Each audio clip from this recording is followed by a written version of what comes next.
성경 말씀은 출애굽기 25장 8절에서 9절 말씀입니다. 내가 그들 중에 거할 성소를 그들이 나를 위하여 짓되 둘은 내가 내게 보이는 모양대로 장막을 짓고 이구들도 그 모양대로 따라 지을지니라. 아멘. 세워져가는 교회, 할렐루야. 세워져가는 교회. 자, 이 교회라는 말을 항상 쓸 때마다 여러분에게 항상 다짐하는 말이 하나 있습니다. 나는 교회입니다. 뭐라고요? 나는 교회입니다. 옆에 사람도 한번 바라보시고 우리가 교회입니다. 우리가 교회입니다. 자, 그러면 세워져가는 교회는 누구를 이야기하는 거예요? 나와 우리 교회 모든 공동체 한 사람 한 사람들이 올 한해 주 안에서 든든하게 세워져 가기를 원합니다 라는 말씀입니다. 성경에 보면요, 성전 건축하는 내용이 여러 군데 나옵니다. 최초로 하나님께서 모세를 통하여서 우리가 잘 아는 호렙산에서 명령하셔서 성막을 짓습니다.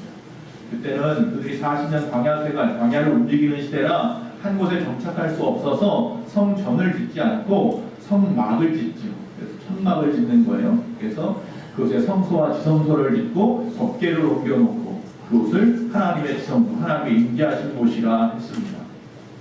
그런데 그 이후에 그들이 이제 드디어 가나안에 들어와서 가나안 땅을 점령하고 나서 왕을 세웁니다. 그 첫 번째 왕 사울왕은 실패했고 두 번째 왕을 세웠습니다. 그러나 하나님은 다윗 왕을 통해서 성전 짓는 것을 원치 않았고 그의 아들인 솔로몬이 되어서야 비로소 아름다운 성전을 지었죠. 예루살렘에다가 성전을 지었습니다. 자, 그런데 그 이후에 이스라엘 백성들이 불순종하고 하나님을 섬기지 아니함으로 바벨론을 통하여 그들이 멸망을 당합니다. 많은 사람들이 포로로 잡혀갔습니다. 그리고 성전이 무너졌죠. 완전히 무너져 버렸습니다. 그리고 난 다음에 70년이 지나서 그들이 돌아왔습니다. 그들이 돌아와서 다시 성전을 짓습니다. 예전에 솔로몬에 지었던 성전에 비하면 초라하기 그지없습니다. 성전을 짓던 솔로몬 때만 해도 그 지역에서 가장 강한 나라였지만 지금 그들은 지금 뭐예요? 포로를 마치고 돌아오는 초라한 모습들이에요. 그래서 그들이 초라하지만 그러나 성전을 짓습니다. 그 당시에 선지자였던 학개와 스가랴가 성전 짓는 것을 북적했습니다. 그리고 말합니다. 이전 영광보다 더 큰 영광을 이곳에서 볼 테니까 걱정하지 말고 성전을 지어라. 그래서 좀 부족할지 몰라도 성전을 지었고 그것에 하나님이 함께 하셨습니다. 그리고 난 다음에 이제 드디어 구약이 끝나고 말라기서에서 구약이 끝나죠. 그리고 난 다음에 알렉산더가 쳐들어오고 그 이후에 로마가 쳐들어옵니다. 그리고 나서 예수님께서 로마 식민지 때에 로마 강점기 때에 태어나셨습니다. 그 예수님이 태어나기 어간에 그 당시의 왕은 이 식민지였던 그곳의 왕은 분봉왕이었습니다. 다시 말하면 로마에서 허락을 해서 로마에서 지명해서 세운 왕이었습니다. 그것도 유대 땅을 세 등분해가지고 나누어서 왕을 맡고 있었는데 이 예루살렘을 중심으로 했던 왕이 헤롯이라고 하는 왕이 있었는데 이 왕이 거기다가 성전을 다시 짓습니다. 수룹바벨에 지었던 그 성전이 많이 무너지고 부족하니까 그걸 리모델링 한 겁니다. 이전 솔로몬 성전처럼 크게 지으려고 노력을 했습니다. 그거는 정치적인 이유입니다. 자신은 에돔 사람이에요. 이두메 사람이에요. 그래서 아직 그 사람들로부터 인정받지 못하는 부분이 있었단 말이죠. 유대인들에게. 물론 자기 부인은 유대인이었지만 자, 그런 상황 속에서 그들에게 성전을 짓겠다 함으로 말미암아서 많은 사람들로부터 인심을 얻는 거예요. 그래서 성전을 짓는데 얼마나 걸렸어요? 70년이나 걸렸습니다. 그러나 하나님이 원치 않았습니다. 하나님이 건축하라 하셨을 때의 그 성전은 하나님의 일이었습니다. 하나님의 뜻이었습니다. 그리고 당신을 나타내는 방법으로 성전을 짓게 하셨습니다. 그곳에 내가 너와 함께 한다는 표현이었던 거죠. 그래서 이 성전은 하나님이 우리 가운데 임재하심을 보여주는 가장 좋은 방법이 성전이었던 거예요. 그래서 하나님은 우리에게 끊임없이 뭐 하라고 해요? 성전을 지으라고 하고 계십니다. 자, 그럼 우리 편에서 볼 때 성전 건축은요, 또 하나 복음을 전하는 선교 사역을 감당하는 가장 강력한 힘을 가진 것이 성전입니다. 그래서 이 시대에도 수많은 교회들을 하나님이 세우고 계시는 줄로 믿습니다. 성전은 나의 뜻이 아닌 오직 하나님의 뜻으로 지어졌을 때 성전입니다. 그래서 우리가 교회라고 했는데 우리 예수소망교회는 어떻게 지어져 가야 할까요? 어떻게 세워져 가야 할까요? 라는 말씀을 오늘 말씀 속에서 찾아보면서 생각해 보려고 합니다. 첫째로 성전은요 하나님이 지으라고 명령하심으로 지어져야 합니다. 라는 것입니다. 자 1절에 보면 출애굽기 25장 1절입니다. 여호와께서 모세에게 말씀하여 이르시되 이렇게 되어 있습니다. 모세가 성전을 지을 생각을 꿈도 꾸지 않았어요. 성전이 뭔지도 몰랐고 성막이 뭔지도 모르는 사람이에요. 왜? 애굽에서 종살이하던 사람들이에요. 그들이 애굽에서 탈출하여서 출애굽하여서 홍해를 건너서 시내산에 머물 때 하나님께서 모세를 불러내셨고 모세에게 십계명을 주셨고 각종의 법규를 주셨는데 그 중에 하나가 성막을 짓는 것이에요. 자, 그래서 모세에게 하나님께서 말씀하셨고 모세는요 그 하나님의 말씀을 하나도 놓치지 아니하고 정확하게 하나님의 말씀대로 성막을 지었어요. 할렐루야. 그랬을 때 하나님이 그곳에 임하셨다라는 것입니다. 여러분 교회는 하나님의 말씀대로 세워져야 하는 것입니다. 내 뜻이 아닙니다. 내가 보기 좋게 짓는 것이 아니라 하나님이 원하시는 모습으로 지어져야 하는 것입니다. 저와 여러분도 마찬가지입니다. 인간의 의지가 아니라 하나님이 지으라는 하는 말씀하심으로 지어져야 되는 거죠. 다시 말하면 말씀보다 앞서지 마십시오. 할렐루야. 우리가 하나님의 사람으로 세워지기 원하신다면 말씀보다 앞서면 절대로 안 됩니다. 즉 이 믿음이 즉 하나님이 지으셨다라고 하는 나를 하나님이 지으셨다 우리 교회를 하나님이 지으셨다라고 하는 이 믿음이 우리가 앞으로 하나님의 거룩한 성전으로 세워 가져가는 데에 큰 힘이 될 것입니다. 노아가 120년 동안 방주를 지었다고 합니다. 방주를 120년 동안 지을 만큼 노아는 힘이 없었을까요? 아니요. 방주가 어마어마했던 거죠. 굉장히 큰 방주를 짓는 거예요. 축구장만한 방주를 짓는데 노아가 어떻게 이걸 다 짓겠습니까? 120년이 걸렸어요. 그의 아들들과 3명의 아들들과 그 자부들과 자기 부인과 8명이서 그걸 지었어요. 쉽지 않은 이야기. 그런데 그래도 그들은 끝까지 하나님이 명령하신 모습대로 지었어요. 자만이 짓다 보니까 이해가 안 되는 게 있어요. 창문을 좀 많이 지어야 될 것 같은데 하나님은 창문을 하나도 만들지 말아요. 하늘을 향하여 하나만 만들어봐요. 뭐 이렇게 크게 짓지? 우리 8명만 타면 되는데 뭘 이렇게 크게 짓지? 이해가 안 됐지만 지으라고 하니까 지었어요. 다 지었더니만 거기다가 각종의 짐승들 갖다 짝을 지어서 다 집어넣네. 냄새 나고 소리 나고 그 똥 치워야 되잖아요. 먹을 거 가득 실어서 먹여야 될 거 아니에요. 그걸 누가 다 해요? 8명이서 다 해야 돼요.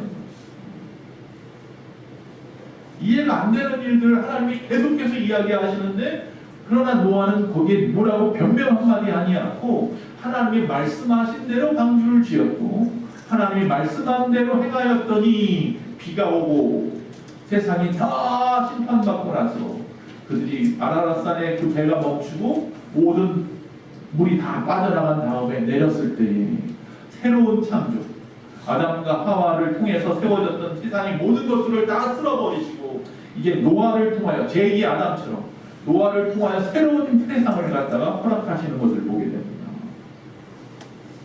여러분이 위대한 노아가 될 수 있었던 것은 그는 하나님의 명령대로 말씀대로 했다는 겁니다.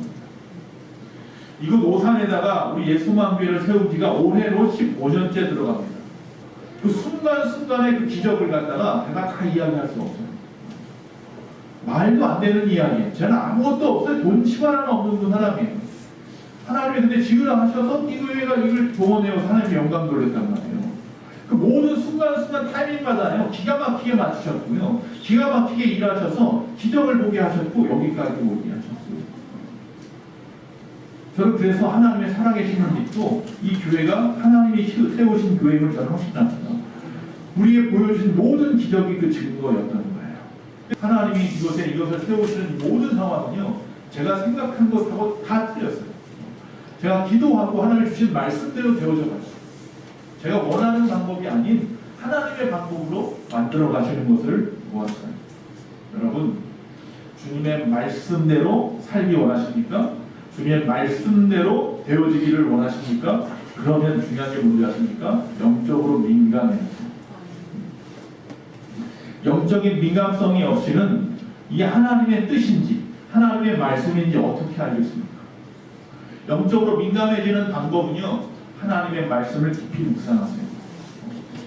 그리고 하나님 앞에 기도하세요. 주님이 말씀해 주십니다. 그 방법대로 하는 거예요. 그게 인생이고 그 교회가 든든한 교회가 되는 거예요. 두 번째, 또 어떻게 지었느냐 보니까, 자, 여호와께서 모세에게 말씀하신 대로 지었다고 했고, 두 번째는 즐거운 마음으로 자원하는 자를 통해서 지으셨다라고 말씀하고 있습니다. 2절 말씀해 보니까, 이스라엘 자손에게 명령하여 내게 예물을 가져오라 하고 기쁜 마음으로 내는 자가 내게 바치는 모든 것을 너희는 받을지니라 그랬습니다. 자, 성전을 짓기 위해서는 물질이 필요하죠. 여러 가지 재료들이 필요합니다. 그럼 어떻게 합니까? 땅을 파면 나오나요? 하나님이 주셔야 하는데, 하나님이 주시는 방법이 놀라웠는데, 이스라엘 백성 60만이 나왔잖아요. 60만의 사람들이, 이스라엘 백성들이 애굽에서 나왔어요. 근데 그들이 가만히 보니까 이것저것 가지고 있는 게 꽤 있어요. 아니, 이 사람이 다 노예였어요. 노예 생활하던 사람이 뭘 돈을 얼마나 모았을 것이며 보물을 얼마나 모아놨겠어요. 하루하루 먹고 살기도 힘들었어요. 나중에 바로 왕이 계속해서 바뀌면서 계속 힘들었어요. 그들은 성전을, 그들이 그 소위 말하는 애굽에서 짓는 성벽이나 애굽에서 짓는 성전이나 왕궁이나 이런 것을 지을 때에 어떻게까지 했냐면 아무것도 안 주고 지으라고 했어요.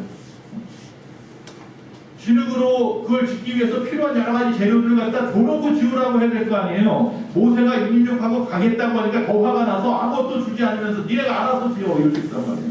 그러니까 아무것도 없는 사람들이에요. 그런데 그 사람들이 애굽에서 나와서 보니까 뭘 이렇게 갖고 와 자꾸 이거 뭐 보니까 다 주머니에 하나씩 차고 나왔어. 놀라운 일이에요. 어떻게 그런 일들이 벌어졌어요? 애굽 사람들이 줬어요. 놀라운 일이 벌어졌다고 했잖아요. 성경에 보면 그런 말씀, 출애굽기 12장 36절에 여호와께서 애굽 사람들에게 이스라엘 백성에게 은혜를 입히게 하사 그들이 구하는 대로 주게 하심으로 그들이 애굽 사람의 물품을 취하였더라. 그러니까 그들에게 은혜를 입게 했어요. 애굽 사람이 하나님이 하시는 거예요. 그래서 그들이 이 사람들이 나간다고 하니까 아유 잘 간다, 죽게 빨리 나가.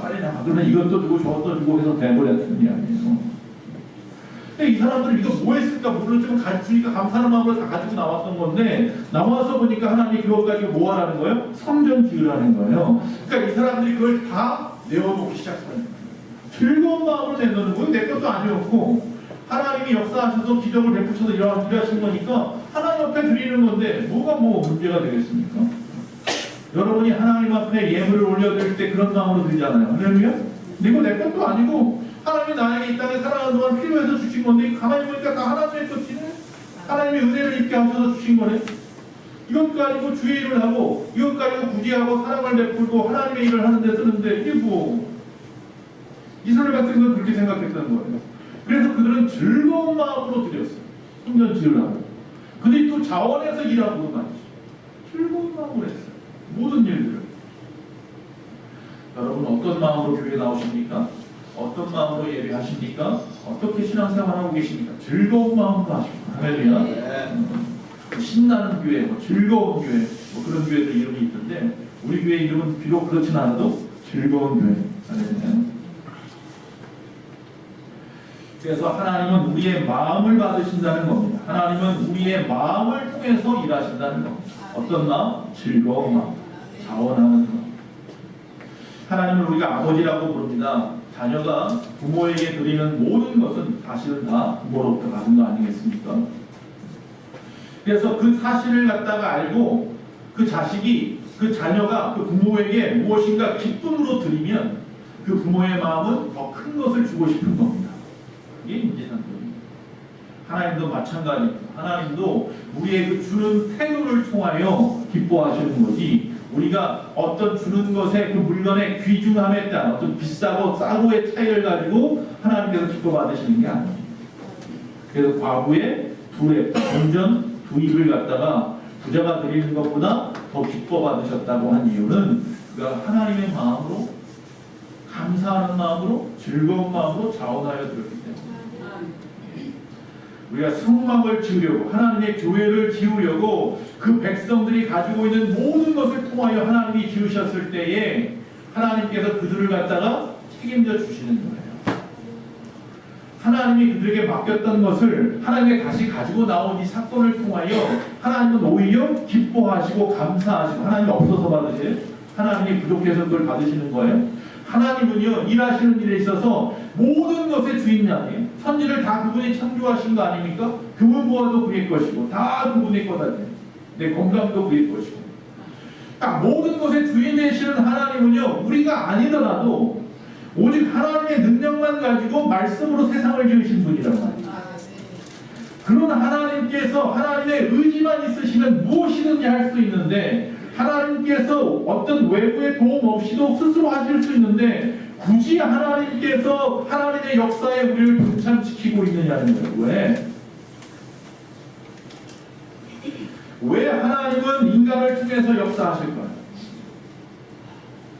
첫째로요, 우리의 인격을 인정하시기 때문이에요.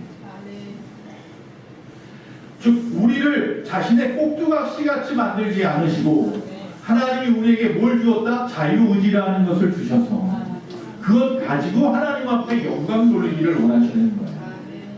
그냥 기계를 하나 만들어요. 그리고 그 안에 녹음장치를 넣어놔요. 하나님 사랑합니다. 하나님 사랑합니다. 그 말을 할 수 있도록. 그리고 하나 만들어 놓고 한쪽에 세워놓고 끊임없이 그 이야기를 하나님이 듣는다고 하면 하나님이 기뻐하실까요?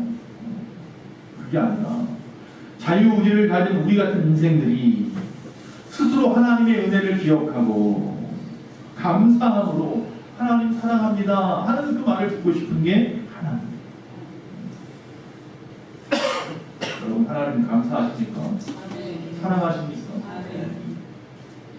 또 왜 하나님께서 인간을 통해서 역사하시느냐? 하나님은 우리와 친밀한 교제를 원하십니다. 인간을 창조하신 이유는 하나님이 영광 받으시기 위함이지만 사실은 친밀함을 위해서입니다. 함께 사랑을 나눌 존재로 우리를 만드신 거예요. 즉 하나님은 그래서 우리의 마음을 원하십니다. 사도행전 4장에 보면 바나바라는 사람, 바나바라는 뜻은 미로의 아들이고 원래 그 이름 요셉인데 이 바나바라고 하는 사람이 초대교회를 다니는데 이 교회에 많은 어려운 사람들이 찾아와요. 구제를 원하고. 자, 그런데 그들을 갖다가 먹여야 할 것들이 필요하잖아요. 그가 하나님 앞에 기도했고 하나님이 그에게 어떤 마음을 주셨느냐면 너에게 논밭이 있지 않느냐 그 전답을 팔아서 그것으로 가난한 자들을 구제하라 하는 거였어요. 바나바는 그 말씀대로 그 즉시 자기의 모든 전답을 팔았고 그것을 교회 앞에 내놓았고 교회는 그것을 가지고 찾아오는 많은 사람들에게 먹을 것을 나누어 주었어요. 이 일로 인하여 수많은 사람들에게 칭찬받는 자가 됐어요. 누가? 바나바가. 교회에서 재직을 세울 때 첫 번째 조건은 성령 충만함이지만 두 번째 조건은 칭찬받는 자입니다. 인정받는 사람. 그와 마찬가지로 바나바는 그런 사람이었어요. 그래서 나중에 하나님께서 바울과 함께 동역하여서 전도 로마까지 못 갔지만 1차, 2차, 3차 전도에 계속 같이 한 건 아니지만 1차 전도 여행까지 함께하게 했던 거죠. 어쨌든 그 바나바를 통하여서 즐거운 마음으로 하나님 앞에 드렸던 그 바나바의 그 예물을 가지고 일하시면서 수많은 사람부터 칭찬받는 모습을 보고 그 옆에 서 있었던 한 부부가 있었으니 아나니아와 삽비라라. 이 부부가 볼 때 배 아팠어요. 자기도 이 교회를 위해서 열심히 일하는 것 같았는데 바나바가 더 많은 사람들로부터 칭찬받고 유명해지고 그래서 둘이서 이야기를 합니다. 우리도 하나님 앞에 드립시다. 근데 그 마음은 바나바의 마음하고 다른 마음이었죠. 결국 베드로 앞에 떵떵거립니다. 우리도 나는 내 소유 다 팔아가지고 하나님 앞에 드릴게요. 그랬다가 그날 밤 하루가 지나고 그들 마음이 변했습니다. 어떻게 가드립니까? 밥만 드립시다. 그리고 나타났습니다. 자, 사도행전 5장 4절에서 보면 이렇게 말합니다. 이 일을 내 마음에 두었으나 사람에게 거짓말한 것이 아니요 하나님께로다. 베드로가 물어보니까 그가 반만 가지고 왔으면서 전부라고 거짓말하잖아요. 그러니까 하나님의 마음으로 베드로가 그 사람들을 꾸짖으면서 뭐라고 말한다고요? 이 일을 내 마음에 두었느냐? 사람에게 거짓말하는 것이 아니요 하나님께로다. 즐거운 마음이 아닌 거예요. 거짓된 마음이었던 거죠. 사람들로부터 칭찬받고 싶었던 마음, 욕심이었던 거죠. 호황된 것이었던 거죠. 여러분이 지금 하는 행동 하나하나가 어떻습니까? 아나니와 삽비라처럼 사람을 바라보고 있습니까? 아니면 바나바처럼 하나님을 바라보고 계십니까? 5절에 보니까 혼이 떠나니라 죽었어요. 아나니아도 죽고 삽비라도 죽었어요. 인색함이나 억지로 하는 마음 없는 예물을 하나님은 받지 않습니다. 그것을 수백억이라도 하나님은 받지 않습니다. 어떤 목사님은 그래요. 하나님은 받지 않고 저는 받을게요. 저도 안 받겠습니다. 제가 하나님한테 혼나고 싶지 않을까요? 말라기서 1장 10절에 만군의 여호와가 이르노라 너희가 내 제단 위에 헛되이 불사르지 못하게 하기 위하여 너희 중에 성전문을 닫을 자가 있었으면 좋겠도다. 내가 너희를 기뻐하지 아니하며 너희가 손으로 드리는 것을 받지도 아니하리라. 자, 말라기서 이후에 어떻게 됩니까? 바벨론에 의해서 멸망당하잖아요. 이스라엘 백성들이 어려움을 당하잖아요. 초토화되잖아요. 하나님이 그들을 버리셨잖아요. 그들의 마음이 어떻게 됐는지 이 말씀을 보면 알아요. 그들이 가지고 오는 예물을 받고 싶지 않다는 거야. 문 좀 닫아놨으면 좋겠어요. 성전 문 좀 누가 좀 닫았으면 좋겠어요. 들어오지 못하게. 그들이 어떤 마음으로 교회에 나오는지 하나님은 알고 계시고. 이사야도 그래요. 이사야서 1장 10절에서 17절 너희를 기뻐하지 아니하며 너희가 손으로 드리는 것을 받지 아니하리라. 자, 첫 번째 하나님이 명령하신 것대로 우리 영적인 민감성이 있어야 된다고 했고, 두 번째 자원하는 자를 갖다 하나님이 사용하신다고 해서 우리 즐거운 마음으로 해야 된다고 했습니다. 세 번째는 뭐냐면 나를 위하여 지으라 말씀하십니다. 나를 위하여 누구를 위하여? 하나님을 위하여 지으라.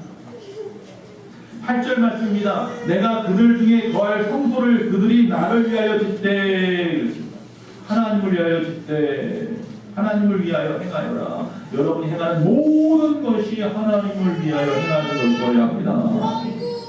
이 모세의 성막은 사람의 편의가 아니라 하나님의 임재를 위해 하나님이 직접 말씀하신 대로 지은 것입니다. 자기의 편의대로 한다면 자기가 보기 좋은 대로 지으면 돼요. 많은 교회를 짓습니다. 그런데 그 교회가 많은 사람들로부터 지탄받는 경우들이 있어요. 그것이 하나님의 뜻인데도 불구하고 사람들로부터 지탄받는다면 이해가 되지만 하나님도 원치 않을 것 같고 사람들로부터 지탄받으면서까지 굳이 힘들어가면 수천억 들어가면 수백억 들어가면서 교회를 그렇게 화려하게 지어야 되겠느냐. 그러니까 그 의미는 전혀 다릅니다. 성전은 나의 편이나 만족이 아니라 하나님을 위해 짓는 것입니다. 즉 유형의 교회이든 무형의 교회이든 모든 교회는요 하나님의 뜻대로 지어져야 하기도 하지만 하나님을 위하여서 지어져야 된다는 사실입니다. 우리의 삶의 목적이 하나님을 위한 것이어야 한다는 이야기입니다. 과연 우리의 성전, 우리가 세워져가는 교회, 우리 한 심령들 이 교회 이것이 세워져가는 것이 하나님의 일입니까? 나의 일입니까? 하나님의 기쁨입니까? 나의 기쁨입니까? 하나님의 영광입니까? 나의 영광입니까? 하나님의 자랑입니까? 나의 자랑입니까? 왜 내가 이 땅에 세워져 가야 합니까? 왜 우리 교회가 이곳에 세워져 가야 합니까? 왜 교회가 부흥을 해야 되고 왜 교회가 든든히 서야 합니까? 즉 다시 이런 말씀을 다시 드립니다. 이 말씀 하나님의 일입니까? 나의 일입니까? 하나님의 기쁨입니까? 나의 기쁨입니까? 하나님의 영광입니까? 나의 영광입니까? 하나님의 자랑입니까? 나의 자랑입니까? 라고 하는 이 질문은 그럼 이런 질문입니다. 나는 하나님을 위하여 내 목숨까지도 버릴 수 있습니까? 라는 말씀으로 다시 질문합니다. 하나님을 위해서라면 내 것이 아깝지 않고 내 목숨까지도 드릴 수 있습니다. 라고 한다면 이 사람은 하나님의 일을 하는 사람입니다. 이 사람은 하나님의 기쁨을 위해 사는 사람이고 이 사람은 하나님의 영광을 위해 사는 사람이고 이 사람은 하나님의 자랑입니다. 여러분 하나님의 영광을 위해서라면 그것이 나의 삶의 방향이 되어야 하는 겁니다. 우리 교회에 나아갈 방향도 거기 있습니다. 사람을 위한 것이 아니에요. 사람 바라보지 마십시오. 인정에 끌리지 마십시오. 아멘. 교회가 가장 어려운 문제가 바로 인정에 끌리는 것, 사람에 끌리는 것. 교회에 재직을 세울 때도 인정에 끌려서 세우면 항상 문제가 됩니다. 교회에서 일을 할 때에도 마찬가지입니다. 어떤 사업을 시작할 때도 인정에 끌려서 사람들이 원하는 대로 가다 보면 하나님의 방향하고 달라질 경우들이 수없이 많이 있습니다. 하나님의 말씀이 하나님의 영광을 위한 것이 그 목적 방향이 되어져. 아멘. 네 번째, 그래서 하나님의 방법으로 짓는 것입니다. 아멘. 9절에 말합니다. 물은 내가 내게 보이는 모양대로 장막을 짓고 기구들도 그 모양을 따라 지을지니라. 할렐루야. 즉 하나님의 계획하신 대로 지어져야 된다는 거예요. 즉 하나님의 디자인한 대로 살아야 됩니다. 우리가 지금 청지기 대학하면서 토기장의를 공부합니다. 하나님께서 어떤 그릇을 짓겠다고 구상을 하시고 그리고 난 다음에 하나님께서 흙을 갖다 구하십니다. 흙을 구할 때 좋은 흙을 쓰시기 위해서 다 드립니다. 필요한 돈을 다 주고 사옵니다. 그리고 그 흙을 갖다가 가지고 으깨기 시작하고 거기서 필요한 것은 뭐냐면 자석을 대서 철도 빼버리고 채를 쳐서 또 나쁜 것들, 이물질을 다 빼버립니다. 죄악된 것들이죠. 죄악된 것을 다 빼버리고 그리고 또 그걸 또 진지게 밟습니다. 사이사이 기포를 다 빼는 겁니다. 기포를 다 빼내고 그리고 난 다음에 그걸 건조실에다가 집어넣어 아주 컴컴한 데다 집어넣습니다. 그리고 나서 응집력이 생겨지면 비로소 그것을 경로 위에다 올려놓습니다. 그리고 그것을 갖다 올려놓고 좌우 대칭을 맞춰서 좌로나 우로 치우치지 아니하게 잘 맞춰놓습니다. 그리고 그가 원했던 처음에 원했던 그 모양을 빚기 시작합니다. 그리고 거기다가 문양을 그립니다. 하나님의 성품을 그려냅니다.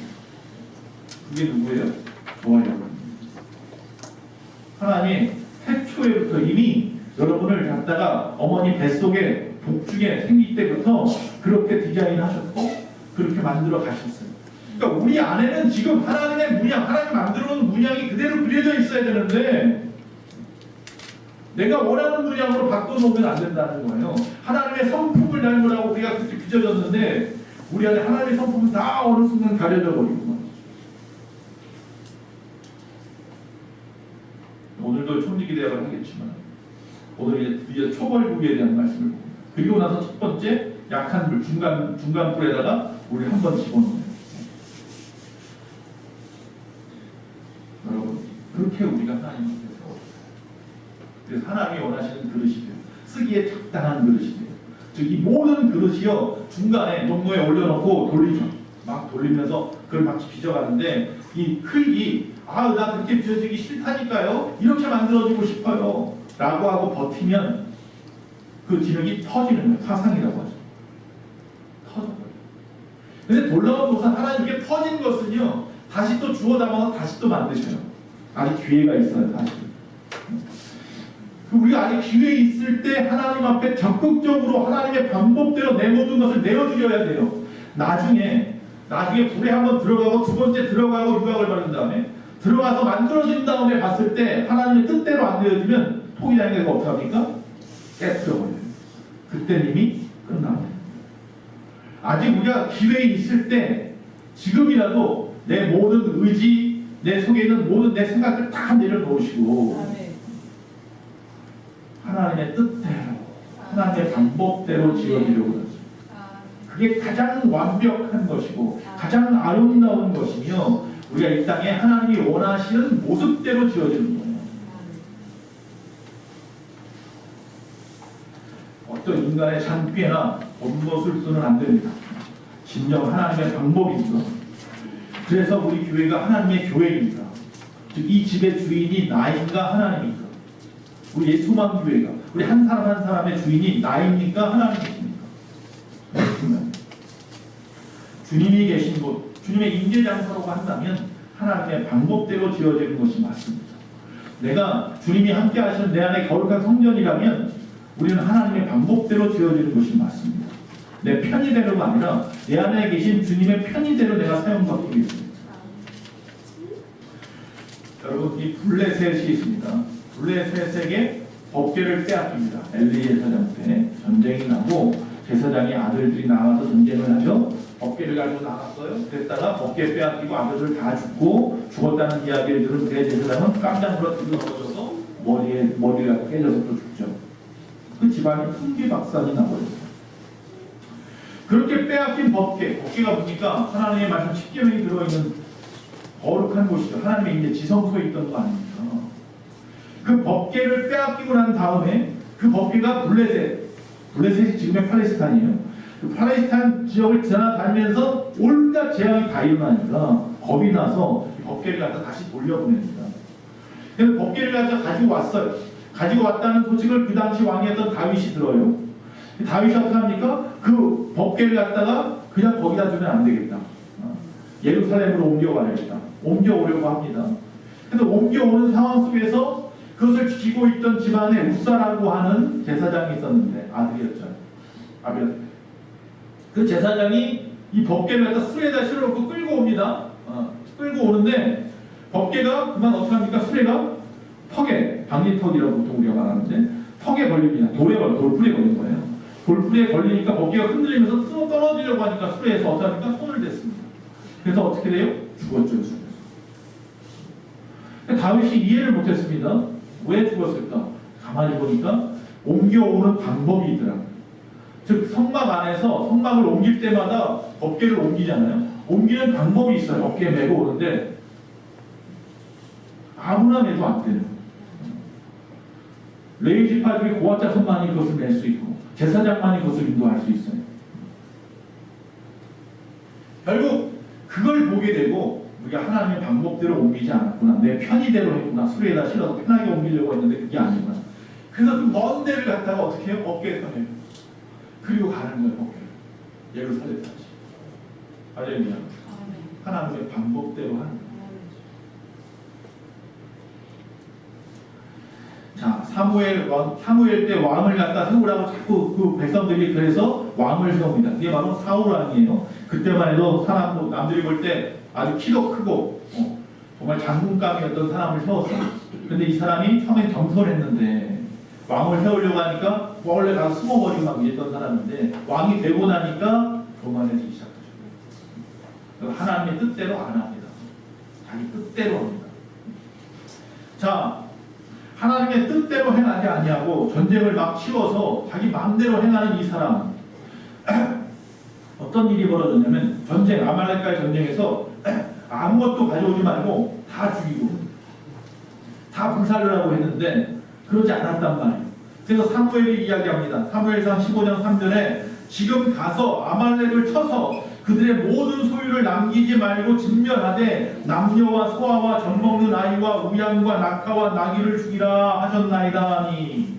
그런데 사울 왕이 그러지 않았죠. 9절에 보니까 사울과 백성이 아말렉 왕 이 아각과 그의 양과 소와 가장 좋은 것 또는 기름진 것과 어린 양과 모든 좋은 것을 남기고 진멸하기를 즐겨 아니하고 가치 없고 하찮은 것은 진멸하니라. 좋은 건 다 빼돌렸습니다. 결국은 들켰죠. 사무엘이 다 알았죠. 자, 11절에서 하나님은 또 사무엘에게 말씀하십니다. 내가 사울을 왕으로 세운 것을 후회한다. 할렐루야. 후회한다고 말씀합니다. 그가 돌이켜서 나를 따르지 아니하며 내 명령을 행하지 아니하였습니다 하십니다. 다 죽이라고 했는데 남겨왔단 말이죠. 자기 생각해 볼 때는 이걸 왜 약간 걸 왜 다 불살라버려 죽여? 어떻게 어린애까지 죽여? 하나님의 뜻대로 했어야 되는 거예요. 안 그러면 그들 안에 있는 악한 풍습이나 세습이 다 나도 모르게 슬며시 우리 안에 들어와요. 그 자녀들이 나중에 복수에 또 칼을 또 갈지도 몰라요. 하나님의 분명 뜻이 있었단 말이에요.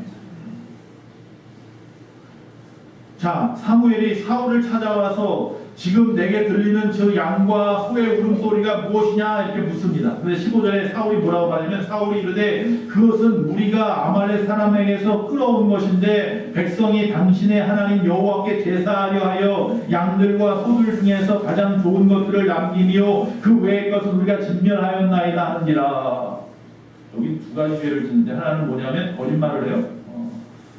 다 제사를 지르기 위해서 가져왔대요. 사실 자기가 욕심이 나서 가져온 거죠. 또 하나는 뭐예요? 내가 그런 게 아니라 백성들이 원해서 했다는 거예요. 자기도 원했으면서 나한테 핑계를 대고 이 사람은 얼마나 많은 핑계들입니다. 저도 사실 많은 핑계대면서 따라갑니다. 하나님 앞에 핑계대지 마십시오. 하나님 모르십니까? 다 아시는, 우리 마음 중심을 다 아시는 분입니다. 22절에 사무엘이 이르되 여호와께서 번제와 다른 제사를 그의 목소리를 청정하는 것을 좋아하신 것이 좋아하시겠나이까. 너무 유명한 말씀입니다. 순종이 제사보다 낫고 듣는 것이 수양의 기름보다 나으니. 하나님의 말씀을 듣는 게 100번 1000번 하나님 앞에 좋은 것 갖다 놓고 제사 드리는 것보다 낫습니다. 하나님 말씀도 안 들으면서 뭘 하나님 앞에 나와서 예배한다고 하십니까? 순종할 마음이 없는, 참 어리석은 사람입니다. 성경에 나와 있는 그 어리석은 사람들처럼 말이죠.